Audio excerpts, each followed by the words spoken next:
राष्ट्र निर्माण और राष्ट्रीय एकता के प्रेरणा स्रोत डॉक्टर श्यामा प्रसाद मुखर्जी की 125वीं जयंती आज। प्रधानमंत्री ने डॉक्टर श्यामा प्रसाद मुखर्जी के योगदान को किया याद। देश भर में कई कार्यक्रम आयोजित।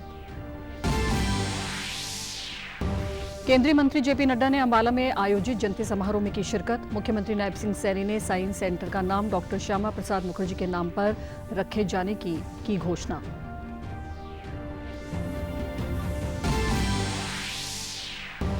और श्री अकाल तख्त साहिब ने गलत प्रचार के आरोप में पंजाब सरकार के 2 आईटी सेल को 10 दिनों में बंद करने का दिया अल्टीमेटम।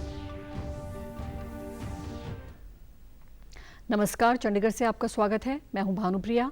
अब समाचार विस्तार से।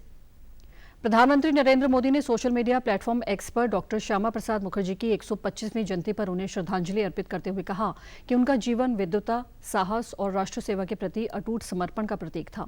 उन्होंने कहा कि डॉक्टर मुखर्जी ने भारत की एकता, गरिमा और प्रगति के लिए अपना पूरा जीवन समर्पित कर दिया।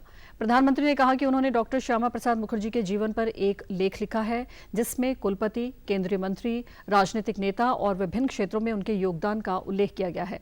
उन्होंने कहा कि डॉक्टर मुखर्जी ने भारत की एकता को मजबूत करने के लिए अतुलनीय प्रयास किए।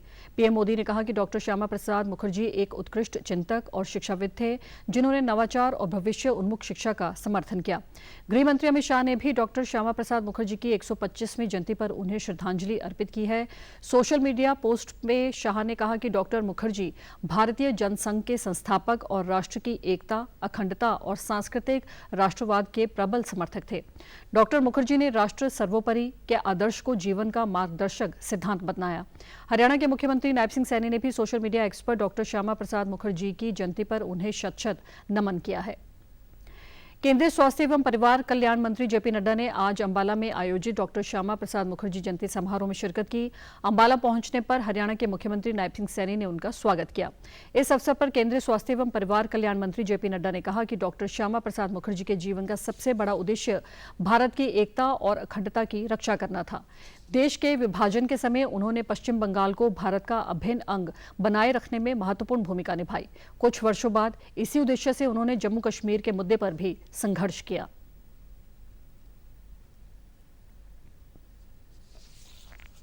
आत्मनिर्भर भारत, ये आत्मनिर्भर भारत की नींव जो श्यामा प्रसाद मुखर्जी जी ने रखी थी, उसको कार्यान्वित करने का काम मेक इन इंडिया से लेकर के पीएलआई स्कीम और डिफेंस मैन्युफैक्चरिंग, सेमीकंडक्टर्स, ये आज भारत में बन रहे हैं। और आपको जानकर खुशी होगी कि हिंदुस्तान एरोनॉटिक्स लिमिटेड ये श्यामा प्रसाद मुखर्जी ने बनाया था और वहां पर डिफेंस का प्लेन आज मोदी जी के नेतृत्व में बन रहा है। इस तरीके से भारत बदलते हुए आगे आया।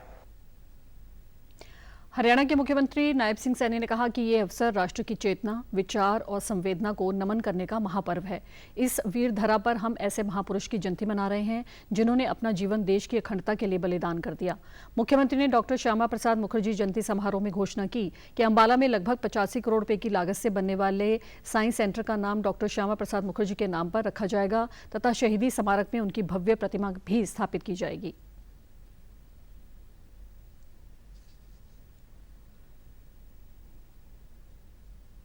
ये हमें डॉक्टर श्यामा प्रसाद मुखर्जी जी के जीवन से प्रेरणा मिलती है।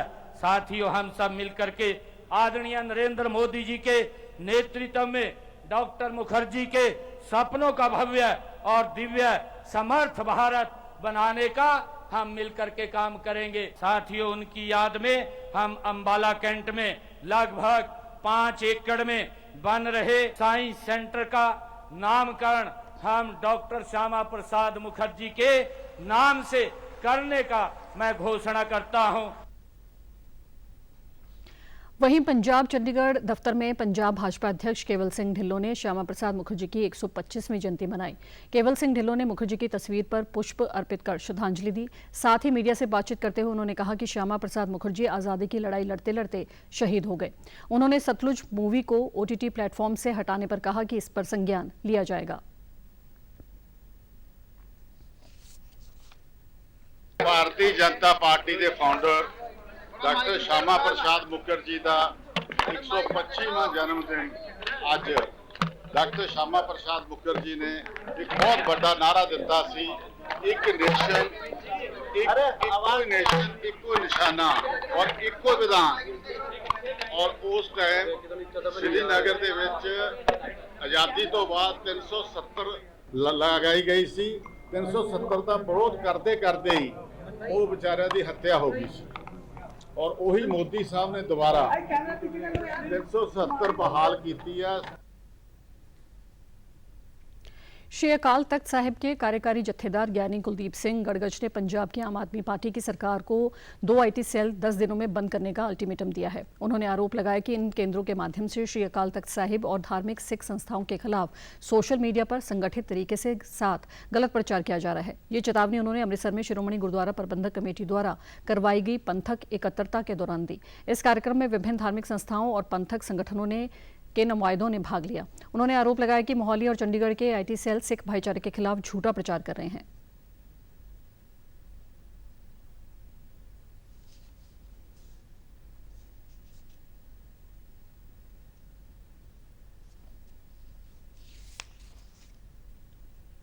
दो सेंटर ने, एक मोहाली दे विच आ साहिबजादा अजीत सिंह नगर, मैनू नाम ही पता मैं लेना नहीं।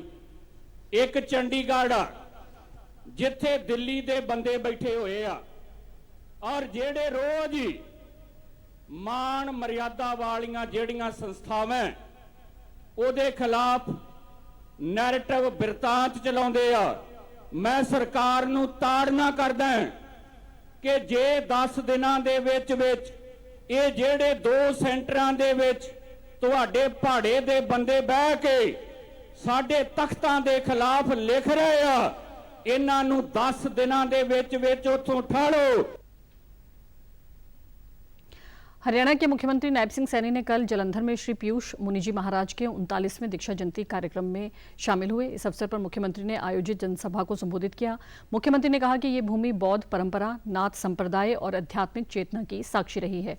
उन्होंने कहा कि पंजाब और हरियाणा का रिश्ता केवल सीमाओं का नहीं बल्कि दिलों का रिश्ता है। नायब सिंह सैनी ने भगवंत मान सरकार पर निशाना साधते हुए कहा कि आप सरकार ने पंजाब की दुर्दशा कर दी है।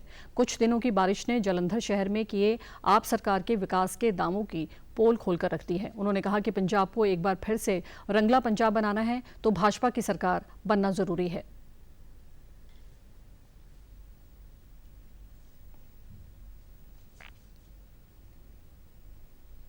देखिए, कांग्रेस के DNA के अंदर लड़ाई है, उन्हों की लड़ाई ये बड़े पद्धर ते है और क्योंकि इन्होंने भी पंजाब के विच जिहड़े सजाबाग दिखाने का काम किया सी उन्होंने वादियां नूं पूरा नहीं किया। पंजाब के लोगों ने उन्होंने बाहर का रास्ता दिखा दिता। फिर आम आदमी आई है, आम आदमी ने बड़े बड़े वायदे किए हैं परंतु एक भी वायदा पूरा नहीं किया। जेड़े इन्होंने अपनी 56 घोषणावां की थी, मैं मान साहब नूं यह गल कहंदा है केजरीवाल नूं नाल बिठा के तुसी एक श्वेत पत्र जारी करो भी किन्नियां घोषणा पूरी कीतियां। जम्मू कश्मीर में 3 जुलाई से शुरू हुई अमरनाथ यात्रा के 3 दिन के अंदर 56,000 से अधिक श्रद्धालुओं ने पवित्र गुफा के दर्शन कर लिए हैं। रिपोर्ट के अनुसार रविवार शाम तक बालटाल और पहलगाम चंद्रबाड़ी के दोनों मार्गों से 24,648 तीर्थ यात्रियों ने पवित्र गुफा में दर्शन किए हैं। बालटाल और नुनवान बेस कैंप से लेकर पवित्र गुफा तक तीर्थ यात्रियों की भारी भीड़ है। तीर्थ यात्रियों से निर्धारित तिथि से पहले दर्शन के लिए न जाने की प्रशासन की अपील के बावजूद हजारों तीर्थ यात्री प्रतिदिन देश के विभिन्न हिस्सों से इन दोनों बेस कैंपों में पहुंच रहे हैं। जम्मू कश्मीर प्रशासन ने यात्रा करने की योजना बना रहे तीर्थ यात्रियों से अपनी यात्रा कुछ दिनों के लिए स्थगित करने का आग्रह किया है, क्योंकि श्रद्धालुओं की भारी भीड़ के कारण 9 जुलाई तक सभी पंजीकरण स्लॉट बुक हो चुके हैं। अब सिर्फ पंजीकृत तीर्थ यात्रियों को ही कश्मीर की ओर जाने की अनुमति दी जाएगी, जबकि नए श्रद्धालुओं को पंजीकरण कोटा उपलब्ध होने तक निर्धारित चौकियों पर रोक दिया जाएगा। उधर तीर्थ यात्रियों की सुविधा के लिए वन हेल्थ डिपार्टमेंट ने अमरनाथ यात्रियों की सुविधा के लिए पूरी तैयारी कर रखी है। यात्रा के रास्ते को कवर करने और इमरजेंसी से निपटने के लिए लगभग 75 लोगों की मेडिकल टीम तैनात की गई है, जिसमें से करीब 20 डॉक्टर और 50 पैरामेडिकल स्टाफ शामिल हैं। पंजाब भाजपा के प्रदेश अध्यक्ष केवल सिंह ढिल्लों ने पंजाब सरकार की मेरी रसोई योजना को लेकर निशाना साधते हुए कहा है कि बजट में बड़े दावों के साथ यह योजना घोषित की गई है, जबकि इस योजना की हकीकत बहुत ही निराशाजनक है। उन्होंने बताया कि योजना के तहत प्रत्येक 90 दिनों में इस परिवार को सीमित मात्रा में राशन दिया जा रहा है, जिससे बड़े परिवारों की जरूरतें पूरी करना संभव नहीं है। आंकड़ों का हवाला देते हुए ढिल्लों ने बताया कि सरकार द्वारा 40 लाख परिवारों के लिए 900 करोड़ रुपए का बजट आरक्षित किया गया है, जिसके हिसाब के साथ प्रति परिवार वार्षिक सहायता बहुत कम है। इसके साथ ही उन्होंने कहा कि इस योजना की सख्त आमदन शर्तों के कारण कई जरूरतमंद परिवार इससे वंचित रह गए हैं। केवल सिंह ढिल्लों ने आरोप लगाया कि सरकार पिछली योजनाओं के तरह ही इस योजना को भी चुनाव के आसपास लागू करके सिर्फ लोगों को धोखा देने की कोशिश कर रही है। उन्होंने कहा कि इससे पहले आप सरकार द्वारा किए गए कई ऐलान लंबे समय के लिए लटके रहे। ढिल्लों ने कहा कि पंजाब सरकार के पास लोगों के लिए कोई स्पष्ट विजन नहीं है और ये योजना सिर्फ राजनीतिक लाभ के लिए इस्तेमाल की जा रही है। उन्होंने आश्वासन दिलाया कि भाजपा इन नीतियों पर योजनाओं की हकीकत लोगों के सामने भी लाएगी। पंजाब भाजपा अध्यक्ष केवल सिंह ढिल्लों ने कल जालंधर का दौरा किया। उन्होंने डेरा सचखंड बला में नतमस्तक हुए और पद्मश्री संत निरंजन दास जी से आशीर्वाद लिया। इस अवसर पर उन्होंने संत निरंजन दास जी से मुलाकात कर उन्हें पद्मश्री सम्मान प्राप्त होने पर बधाई दी तथा पंजाब की खुशहाली और चढ़ती कला के लिए आशीर्वाद लिया। इस दौरान ढिल्लों ने 108 संत शरणन दास जी की प्रतिमा के समक्ष माथा टेका। इस दौरान संत निरंजन दास जी ने भाजपा नेता को सिरोपा देकर सम्मानित किया। उन्होंने इस आध्यात्मिक स्थल पर नतमस्तक होने को एक यादगार क्षण बताया। उन्होंने संत निरंजन दास जी द्वारा समाज सेवा और श्री गुरु रविदास जी की शिक्षाओं के प्रचार प्रसार के लिए दशकों से किए जा रहे प्रयासों की सराहना की। ਬੱਲਾ ਸਾਹਿਬ ਅੱਜ ਸਾਡੇ ਪਦਮ ਸ਼੍ਰੀ ਸੰਤ ਨਿਰੰਜਨ ਦਾਸ ਜੀ ਦੇ ਦਰਸ਼ਨ ਹੋਏ, ਬਹੁਤ ਅਪਾਰ ਕਿਰਪਾ ਹੋਈ। ਮੈਂ ਬਹੁਤ ਧੰਨਵਾਦ ਕਰਦਾ ਕਿ ਉਹਨਾਂ ਦੇ ਦਰਸ਼ਨ ਕੀਤੇ, ਉਹਨਾਂ ਦੇ ਆਸ਼ੀਰਵਾਦ ਲੈਣ ਲਈ ਅੱਜ ਡੇਰੇ ਤੇ ਮੈਂ ਆਇਆ। ਡੇਰੇ ਤੋਂ ਮੈਨੂੰ ਆਸ਼ੀਰਵਾਦ ਮਿਲੀ ਆ। ਮੈਂ ਬਹੁਤ ਧੰਨਵਾਦ ਕਰਦਾ ਪਦਮ ਸ਼੍ਰੀ ਸੰਤ ਨਿਰੰਜਨ दास जी ਦਾ। बाद में पत्रकारों से बातचीत करते हुए केवल सिंह ढिल्लों ने पंजाब सरकार को विभिन्न मुद्दों पर घेरा। नशों के खिलाफ पंजाब सरकार द्वारा चलाए जा रहे अभियान संबंधी पूछे गए सवाल के जवाब में उन्होंने कहा कि ये अभियान केवल कागजों में है, असली वास्तविकता इसके विपरीत है। मुख्यमंत्री आ इन्हों ने पहला ने सौं खाधी सी केजरीवाल जी ने कि असी 2 महीनों च नशा खत्म कर देंगे। आज देखो 4.5 साल हो गए, नशा खत्म तो की होना सी, नशा बढ़ गया। मैं दसना चाहना, मैं फरीदकोट गया, घरों के बाहर पोस्टर लाते लोगों ने कि मेरा मकान बकाऊ है। कदे तुसी देखिया इस सरकार ने लोगों ने घरों तो बेघर करता। मुख्यमंत्री साहब तो है ही नहीं, मेरा ख्याल बेंगलोर गए हुए ने। पंजाब च इस वेले देखो की हालात ने, ड्रग ते तुसी ला लो, नशा का बुरा हाल आ, गैंगस्टरवाद आ। तुसी देखो दूजे पासे भारतीय जनता पार्टी 22 सूबे च, हरेक सूबे जिथे भी आ उत्थे तरक्की हो रही है। दिल्ली समेत पूरे राष्ट्रीय राजधानी क्षेत्र एनसीआर में मानसून ने दस्तक दे दी है, लेकिन फिलहाल इसकी रफ्तार कमजोर बनी हुई है। पिछले कुछ दिनों से रुक रुक कर हल्की से मध्यम बारिश हो रही है, जिससे लोगों को भीषण गर्मी और तेज धूप से काफी राहत मिली है। इसके बाद 7 जुलाई को अधिकतम तापमान 31 डिग्री और न्यूनतम 27 डिग्री सेल्सियस रहने का अनुमान है। मौसम विभाग ने इस दिन गरज के साथ बारिश की संभावना जताई है। इधर चंडीगढ़ में सुबह से बारिश हो रही है। पंजाब और हरियाणा में आज से अगले 4 दिनों के लिए भारी वर्षा होने की संभावना जताई गई है। पंजाब के कई हिस्सों में आज सुबह से हो रही बारिश के साथ मौसम सुहावना हो गया है। चंडीगढ़ मौसम विभाग केंद्र ने इसके लिए येलो अलर्ट जारी किया है। पिछले 24 घंटे में अधिकतम तापमान में 0.9 डिग्री की बढ़ोतरी दर्ज की गई है। चंडीगढ़ मौसम विज्ञान केंद्र के डायरेक्टर सुरेंद्र पाल के मुताबिक अगले 3 दिनों में दक्षिण पश्चिम मानसून के पंजाब और हरियाणा के बाकी हिस्सों में आगे बढ़ने के लिए मौसम अनुकूल बना हुआ है। मौसम विभाग ने पंजाब में आज 15 जिलों में बारिश की चेतावनी दी है। होशियारपुर, नवांशहर और रूपनगर के लिए येलो अलर्ट जारी किया गया है। पंजाब के सामाजिक न्याय, अधिकारिता एवं अल्पसंख्यक मामलों की मंत्री डॉक्टर बलजीत कौर ने घोषणा की कि अनुसूचित जाति के विद्यार्थियों के लिए पोस्ट मैट्रिक छात्रवृत्ति योजना का पोर्टल आधिकारिक रूप से शुरू कर दिया गया है।